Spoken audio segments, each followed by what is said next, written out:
السلام علیکم دوستو، بسم اللہ الرحمن الرحیم۔ شروع اللہ کے نام سے جو بڑا مہربان نہایت رحم فرمانے والا ہے۔ ہم جن کے بارے میں بات کرنے جا رہے ہیں، جن عظیم ہستی کے بارے میں ہم بات کریں گے، ان کے بارے میں میں کہنا چاہوں گی، کاش وہ چہرہ میری آنکھ نے دیکھا ہوتا، مجھ کو تقدیر نے اسی دور میں لکھا ہوتا۔ باتیں سنتا میں کبھی پوچھتا معنی ان کے، میں آپ کے سامنے اصحاب میں بیٹھا ہوتا۔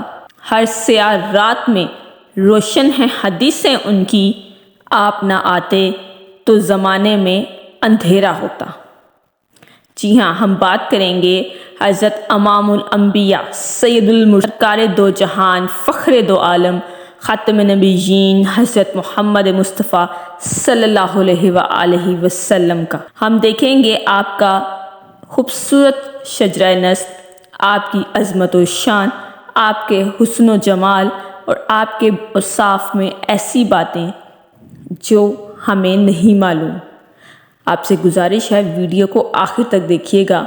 ہم حضرت محمد مصطفیٰ صلی اللہ علیہ وآلہ وسلم کا تذکرہ کریں گے نہایت ادب و احترام کے ساتھ۔ محمد بن عبداللہ بن عبد المطلب بن ہاشم بن عبد مناف بن قصا بن کلاب بن مرہ بن کعب بن لوئی بن غالب بن فہر بن مالک بن نضر بن کنانہ بن خزیمہ بن مدرکہ بن الیاس بن مضر بن نزار معاد بن عدنان بن عود بن حکوم بن حور بن تیرح بن یارب بن یشیخ بن ثابت بن اسماعیل بن ابراہیم علیہ السلام۔ حضور اکرم صلی اللہ علیہ وآلہ وسلم کے متعلق فرمان الہی ہے، محمد اللہ کے رسول ہیں، اور جو لوگ آپ کی صحبت میں ہیں وہ کافروں کے مقابلے میں سخت ہیں اور آپس میں مہربان ہیں۔ اے مخاطب، تو ان کو دیکھے گا کہ کبھی رکوع کر رہے ہیں، کبھی سجدہ کر رہے ہیں، الغرض اللہ کے فضل اور رضامندی کی جستجو میں لگے ہوئے ہیں۔ ان کی نشانیاں سجدوں کے اثر سے ان کے چہروں پر نمایاں ہیں۔ دوسری جگہ ارشاد باری تعالیٰ ہے، تم لوگوں نے، یعنی ایسے شخص کے لیے جو اللہ سے اور آخرت کے دن سے ڈرتا ہو اور کثرت سے ذکر الہی کرتا ہو، رسول اکرم کا عمدہ نمونہ موجود ہے۔ اور کئی جگہوں پر اللہ عز و جل آپ کو اپنی خاص عبدیت کے لقب سے نوازتے ہیں۔ مثلاً، اور جب خدا کا خاص بندہ خاص خدا کی عبادت کے واسطے کھڑا ہوتا ہے تو یہ لوگ اس بندے پر بھیڑ لگانے کو کھڑے ہو جاتے ہیں۔ سورہ توبہ میں اللہ عز و جل بڑی محبت کے انداز میں آپ صلی اللہ علیہ وآلہ وسلم کی تعریف فرماتے ہیں، لوگوں تمہارے پاس تمہی میں سے ایک پیغمبر آئے ہیں، تمہاری تکلیف ان کو گراں معلوم ہوتی ہے اور تمہاری بھلائی کے بہت خواہش مند ہیں، اور مومنوں پر نہایت شفقت کرنے والے اور مہربان ہیں۔ پھر بھی اگر یہ لوگ پھر جائیں اور نہ مانیں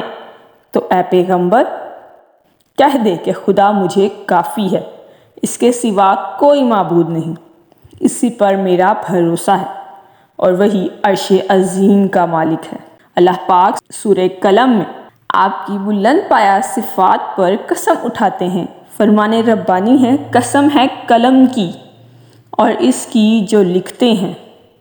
کہ محمد تم اپنے پروردگار کے فضل سے مجنون نہیں ہو، اور بے شک آپ کے اخلاق بہت عظیم ہیں۔ سو ان قریب تم بھی دیکھ لو گے اور یہ کافر بھی دیکھ لیں گے کہ کون تم میں سے دیوانہ ہے۔ آپ کے اخلاق کے متعلق خدائے عز و جل نے جتنی تعریف فرمائی اتنی کسی اور کے لیے نہیں فرمائی۔ اسی وجہ سے تمام انبیاء میں آپ کا اخلاق ضرب المثل ہے، اور اسی کے متعلق کہا جاتا ہے کہ جنت میں اہل جنت کا اخلاق سرکار دو جہان جیسا ہوگا۔ آپ کی نرمی اور مہربانی کے متعلق اللہ عز و جل فرماتے ہیں، اے محمد، خدا کی مہربانی سے تم لوگوں کے لیے نرم ہو گئے ہو، اور اگر تم بدخو اور سخت دل ہوتے تو یہ تمہارے پاس سے بھاگ کھڑے ہوتے۔ بس ان کے ساتھ معافی کا سلوک کرو اور ان کے لیے مغفرت مانگو اور اپنے کاموں میں ان سے مشورے لیتے رہو، اور جب کسی کام کا عزم مصمم کر لو تو خدا پر بھروسہ کرو، بے شک خدا بھروسہ رکھنے والوں کو دوست رکھتا ہے۔ آپ کی ذات تمام مخلوق کے لیے عظیم احسان والی ذات ہے، کیونکہ آپ کی بدولت کون و مکان کو وجود عطا ہوا، اور پھر تمام انسانوں اور جنوں پر بھی آپ کا عظیم احسان ہے کہ آخرت میں آپ کی شفاعت کبریٰ سے تمام جن و انسان نفع اٹھائیں گے اور روز محشر کی ہولناکیوں سے چھٹکارا پائیں گے، اور امت محمدیہ پر تو آپ کا سب سے بڑا احسان ہے۔ فرمانے باری ہے، بے شک اللہ نے مومنین پر احسان فرمایا جب ان کے درمیان انہی میں سے ایک رسول بھیجا جو ان پر اللہ کی آیات پڑھ پڑھ کر سناتا ہے اور ان کا تزکیہ کرتا ہے اور ان کی کتاب اور حکمت سکھاتا ہے، اور اگرچہ یہ لوگ پہلے کھلی گمراہی میں تھے۔ حضرت عمرو بن العاص رضی اللہ تعالیٰ عنہ سے مروی ہے کہ رسول اکرم صلی اللہ علیہ وآلہ وسلم نے فرمایا، اللہ تعالیٰ نے عام لوگوں میں سے عربوں کو منتخب فرمایا اور ان تمام عربوں میں سے مجھے منتخب فرمایا۔ اور حضرت وائلہ بن اسقر رضی اللہ تعالیٰ عنہ سے روایت ہے کہ میں نے رسول اکرم صلی اللہ علیہ وآلہ وسلم کو یہ فرماتے سنا، اللہ تعالیٰ نے بنی آدم میں سے حضرت ابراہیم علیہ السلام کو منتخب فرمایا اور انہیں اپنا دوست بنایا۔ پھر جب ابراہیم کی اولاد میں سے حضرت اسماعیل کا انتخاب فرمایا، پھر جب حضرت اسماعیل کی اولاد میں سے نزار کا انتخاب فرمایا، پھر نزار کی اولاد میں سے مضر کا انتخاب فرمایا، پھر مضر کی اولاد میں سے بنی کنانہ کو منتخب فرمایا، پھر بنی کنانہ میں قریش کو منتخب فرمایا، پھر قریش میں بنی ہاشم کو منتخب فرمایا، پھر بنی ہاشم میں سے مجھے منتخب فرمایا۔ الغرض حضور اکرم کل کائنات کا لب لباب اور مقصود اصل ہیں، اور آپ کی شرافت و فضیلت کائنات کی ہر چھوٹی بڑی چیز پر حاوی ہے۔ حاصل کلام یہ ہے کہ بعد از خدا بزرگ توئی قصہ مختصر ایک روایت ہے جس کو جعفر ابن محمد اپنے والد سے روایت کرتے ہیں کہ رسول اکرم صلی اللہ علیہ وآلہ وسلم نے فرمایا، میرے پاس جبرائیل آئے اور انہوں نے مجھ سے کہا، اے محمد، اللہ تعالیٰ نے مجھے بھیجا، میں نے دنیا کے مشرق و مغرب اور میدان اور پہاڑوں میں چکر لگایا، مگر مجھے مضر کے سوا تمام جانداروں میں کوئی چیز اچھی اور بہتر نہیں ملی۔ پھر اللہ تعالیٰ کے حکم پر بنی مضر میں بھی گھوما، مگر مجھے کنانہ کے سوا کوئی بہترین انسان نہیں ملا۔ پھر میں اللہ کے حکم پر بنی قریش میں بھی گھوما، مگر مجھے بنی ہاشم سے بہتر انسان نہیں ملے۔ پھر اللہ نے مجھے حکم دیا کہ میں بنی ہاشم میں سے کسی ایک کا انتخاب کروں، تو مجھے آپ صلی اللہ علیہ وآلہ وسلم سے بہترین کوئی انسان نہیں ملا۔ سبحان اللہ۔ یہاں وحی سے آپ کی فضیلت اور آپ کی برتری کی بلندی معلوم ہوتی ہے۔ اور شفا میں حضرت ابن عباس سے روایت ہے کہ رسول اکرم صلی اللہ علیہ وآلہ وسلم نے فرمایا،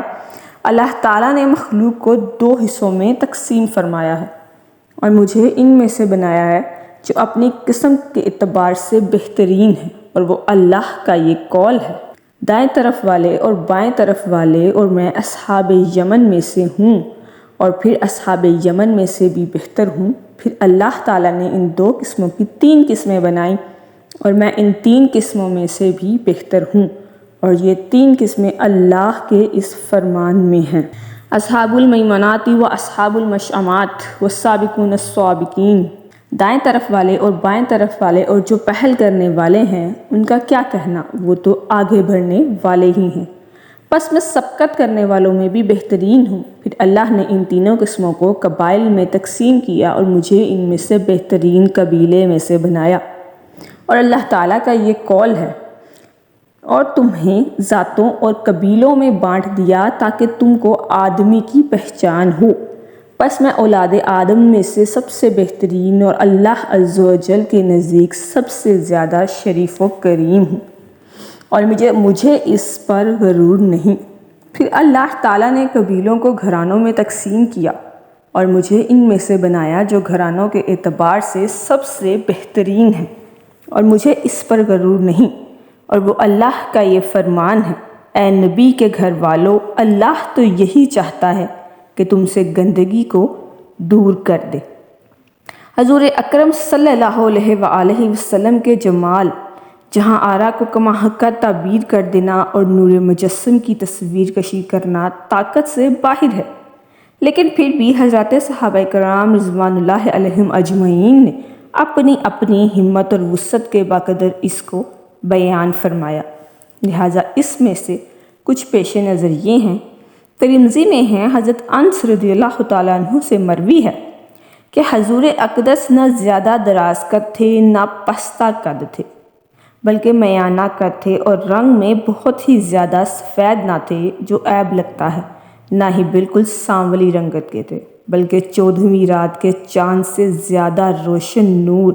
اور ملاحت و ملائمت والے تھے۔ اور حضور اقدس صلی اللہ علیہ وآلہ وسلم کے بال مبارک نہ بالکل سیدھے تھے نہ بالکل گھنے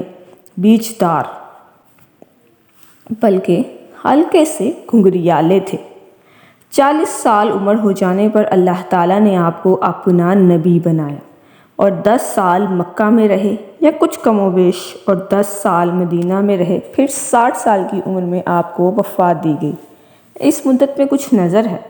اور اس عمر میں آپ کے سر اور داڑھی میں 20 بال سے زیادہ بھی سفید نہ تھے۔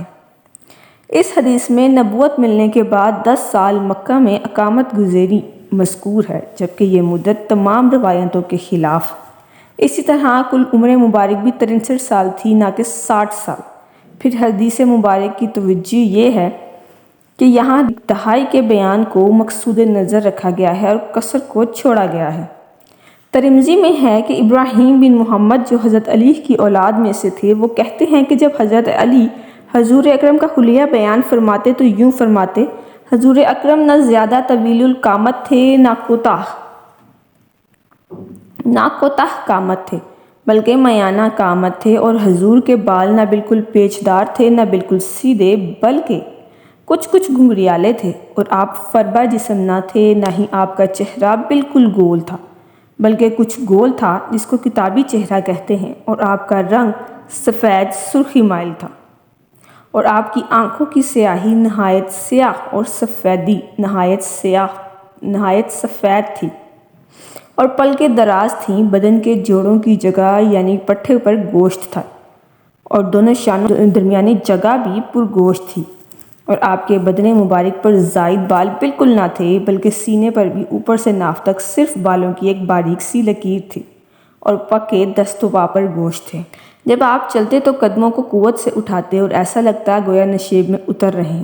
جب آپ کسی کی طرف متوجہ ہوتے تو پورے حسین سراپے کے ساتھ متوجہ ہوتے، یعنی متکبروں کی طرح بے رخی کا انداز نہ اپناتے۔ آپ کے دونوں شانوں کے درمیان مہر نبوت تھی، آپ خاتم النبیین تھے۔ آپ سب سے زیادہ فیاض اور سخی تھے، اور سب سے زیادہ سچے صاف گو تھے، سب سے زیادہ نرم طبیعت والے تھے، سب سے زیادہ شریف گھرانے والے تھے۔ آپ کو جو شخص دیکھتا مرعوب ہو جاتا تھا، اور جب آپ سے معرفت کے ساتھ ملتا جلتا تو آپ کو سب سے زیادہ محبوب بنا لیتا تھا، آپ کی مدح سرائی کرنے لگتا تھا۔ ان کی مثل نہ میں نے پہلے کبھی دیکھا نہ ان کے بعد کبھی دیکھا۔ ترمذی میں حضرت جابر بن سمرہ سے روایت ہے کہ میں نے حضور اقدس کی مہر نبوت کو آپ کے دونوں مونڈوں کے درمیان دیکھا، اور جو سرخ رسولی جیسی تھی اور مقدار میں کبوتر کے انڈے کے برابر تھی۔ کہا جاتا ہے کہ جب آپ صلی اللہ علیہ وآلہ وسلم پیدا ہوئے تو ایک یہودی عالم جو مکہ میں رہتا تھا، اس نے پوچھا: اے فرشتوں، کیا تمہارے ہاں آج کوئی بچہ پیدا ہوا ہے؟ تو لوگوں نے کہا: ہمیں تو معلوم نہیں۔ تو یہودی نے کہا: میں جو کہتا ہوں وہ اچھی طرح سن لو، آج اس امت کا آخری پیغمبر جنم لے چکا ہے، اس کے مونڈھوں کے پاس بطور علامت کے ایک مہر ہے جس میں بہت زیادہ بال ہوں گے۔ لوگ اس کی بات سے بڑے حیران ہوئے، واپس گھروں کو لوٹے اور اپنے گھر والوں سے پوچھا تو ان کو معلوم تھا کہ ہاں، آج عبداللہ کے ہاں لڑکا پیدا ہوا ہے۔ اب یہ قریشی پھر یہودی سے ملے جو پہلے ہی بچے کو دیکھنے کے لیے بے قرار تھا، تو قریشی اس کو لے کر عبداللہ کے ہاں پہنچے اور یہودی نے حضرت آمنہ سے بچہ منگوایا۔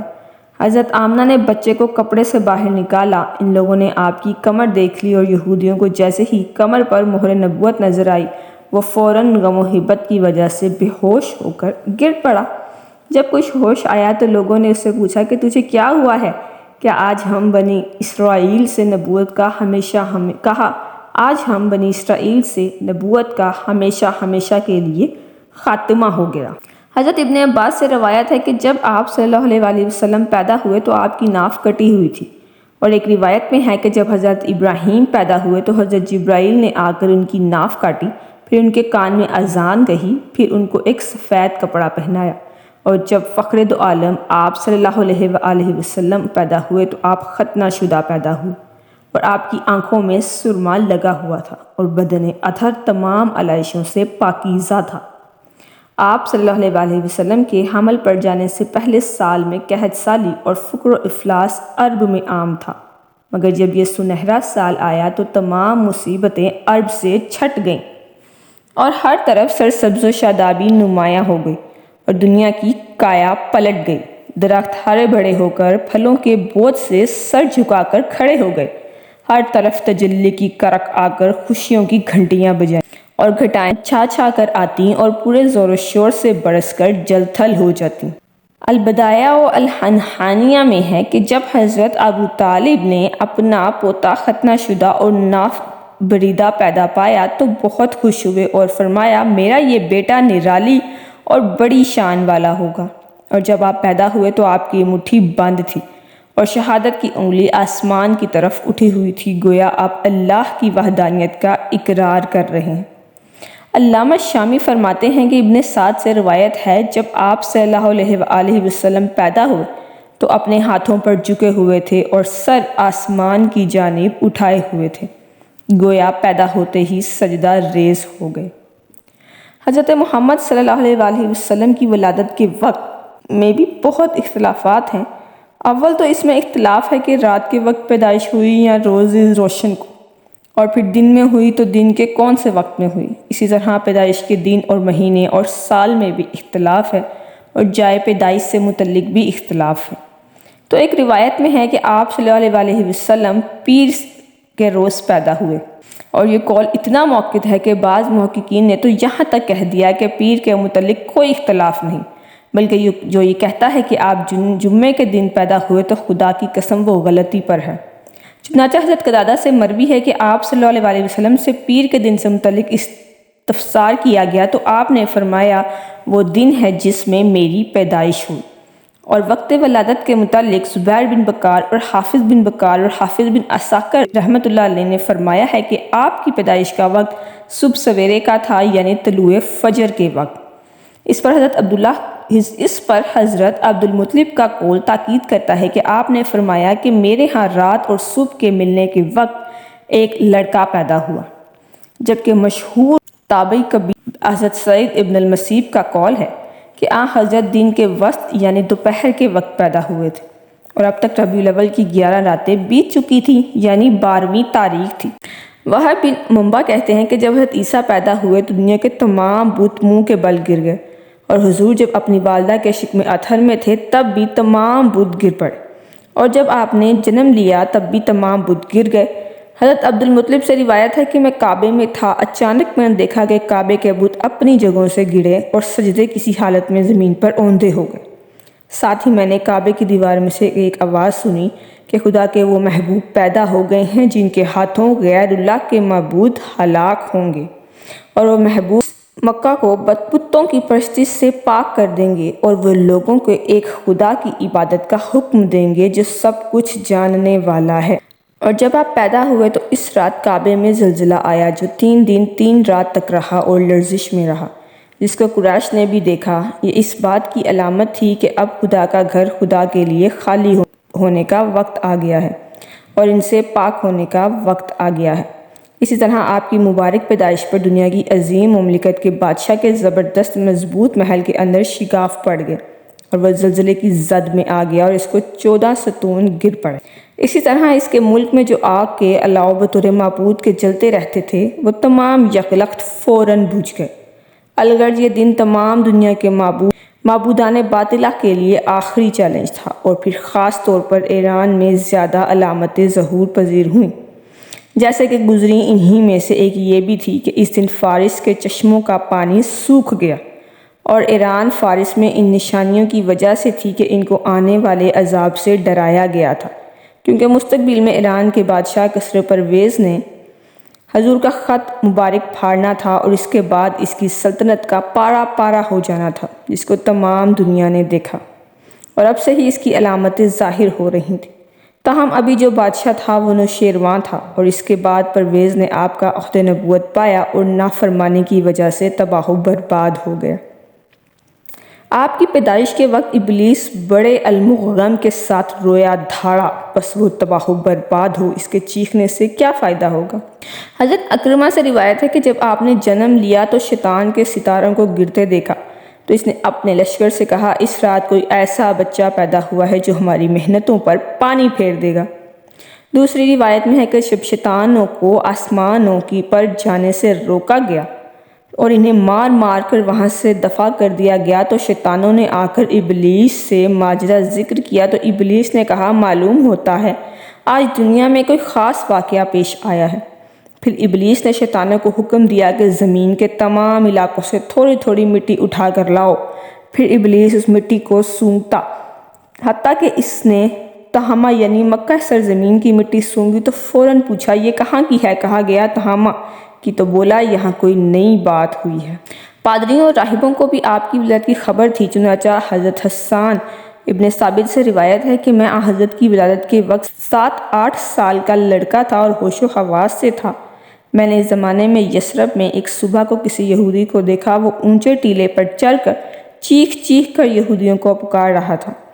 جس سے یہودی لوگ اس کے گرد جمع ہو گئے اور پوچھا، تجھے کیا ہو گیا ہے؟ کہا، احمد کا ستارہ طلوع ہو گیا ہے اور اس کے ساتھ ساتھ وہ آج رات آ گئے ہیں۔ رسول اکرم کی پیدائش کی رات اس ستارے کا طلوع بطور علامت کے درج تھا۔ الغرض حضور اکرم کی پیدائش پر پورے عالم میں چہل پہل اور روشنی ہو گئی تھی۔ حضرت آمنہ نے بھی بہت سی باتیں ملاحظہ کی تھیں،